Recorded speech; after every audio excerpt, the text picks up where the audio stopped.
Alright everybody, today is September 1st, 2009. This is Thor off the Slant6.org forum. As some of you may remember from my posts, my 1966 Plymouth Valiant was totaled. I was hit by a drunk driver on July 18th.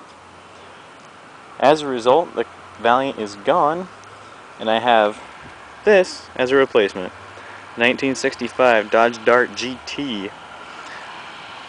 I took the motor out of the Valiant. It was still good, and I put it in this car. It's a 1977 225 Slant 6. It's got a aluminum Mopar Performance M1 intake. It's got a Carter BBD under the cap. Stock Super 6 pie tin. And I've also been running Dutra manifolds, so I've got the split in the front. See the Dutra there, and you can maybe see the split in the back. I made the header pipe myself. Cost me nothing to do.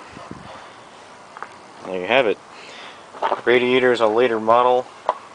I also wedged that into the area in front of the radiator support, since the original radiator came with a larger area on top to hold extra fluid. This style does not, therefore you need the overflow bottle. It's got a floor shifted automatic 904,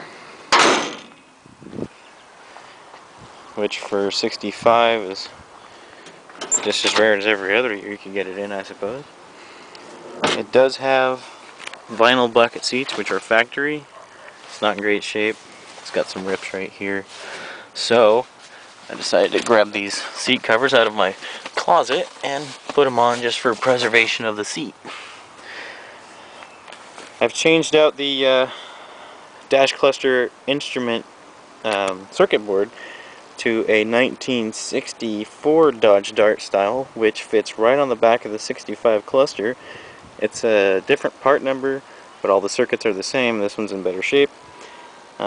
Regardless, neither the temperature or the gasoline engine or gasoline gauge work correctly. I have a Sun Pro Super Tac 2 mounted up using the screw for the visor. There's the floor shift console. Headliner's in great shape. Got the dome lights working now.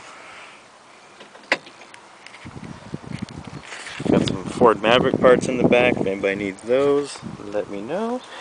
Factory radio that I need to put back in the dash. One other modification that I have made to this car is the taillights. You will notice that these are not 65 Dodge Dart taillights. These are taillights from a 1966 Dodge Dart. They do not fit right in. You have to drill the holes out a little bit to make them fit, but the visibility of the 66 taillights is much improved over the 65. Simply because you have a larger surface area to see the light bulbs through. So, let's go ahead and fire it up. Maybe take her for a little spin. If I could find the key, Chrysler keys aplenty. There it is.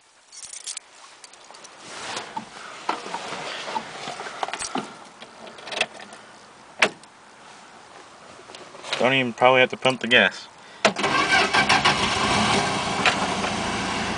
This is the oil issue I was telling you about. With a pump that does not have a standpipe in it, that oil light stays on about that long. On an oil pump that does have a standpipe, or if you equip an oil filter that has a standpipe built into it, oil is retained inside the filter, and therefore pressure builds up faster, and that light will not be on as long as it just was for me. All the accessories work thus far. The wipers work. They are variable speed. They do not have individual speed settings. All the lights work.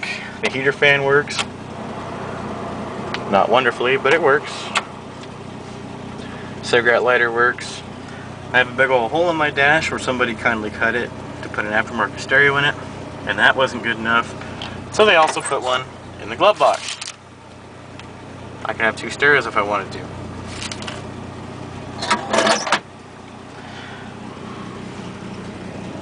Idling a little low. Alternator gauge is showing just below middle, so the tachometer is going to show a little bit lower than what it's actually at. My timing gun shows it's idling probably right now about 450, 500 in park, which is a little bit low. Still cold though. So let's give her a little bit of gas. The exhaust system is those two header pipes running down into a Y pipe that I fabbed out of a 3.1 liter Pontiac V6 header. That goes back into a 2-inch, which expands to a 2.5-inch exhaust through an 18-inch cherry bomb, and then straight out over the axle to the rear of the car. Here's what that sounds like.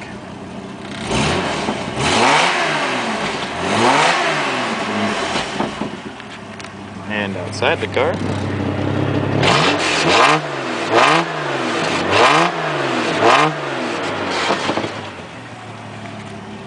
not too shabby. This switch was hooked up before for fog lights that somebody decided they need to put in the back.